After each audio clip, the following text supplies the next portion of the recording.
Düşünsen edidim menin sözüme, kan yaşı doldurmayız gözüme. Şu dünyanı bağıtlayma özüme, şeytanın oyunudur aman sayrık. Geçer ömür biderek, güzelse yaprakları düşer, bağda bülbüller uçar. Yaşlığım bizlerden geçer, ağlama edidim ağlama. Ağlama, ağlama, ağlama, ağlama.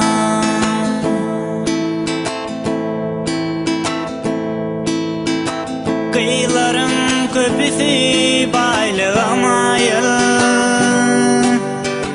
kul olsa olsunlar parmağı kayın.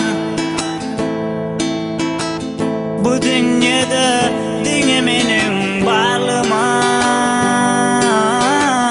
düşünsen baltını taparsın ayın.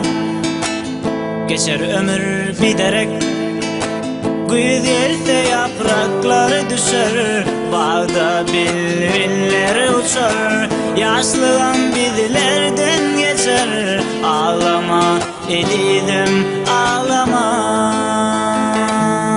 Ağlama, ağlama,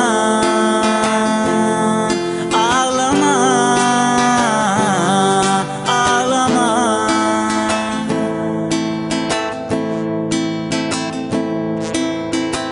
Köp yıllar düşünmüydüm halına, sevgüsün çalışır haram baylı.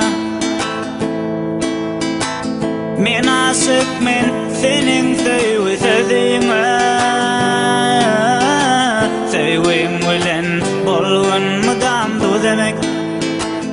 Geçer ömür biderek, güzelse yapraklar düşer, bağda bülbüller uçar. Yaşlığım bizlerden geçer, ağlama edilim ağlama.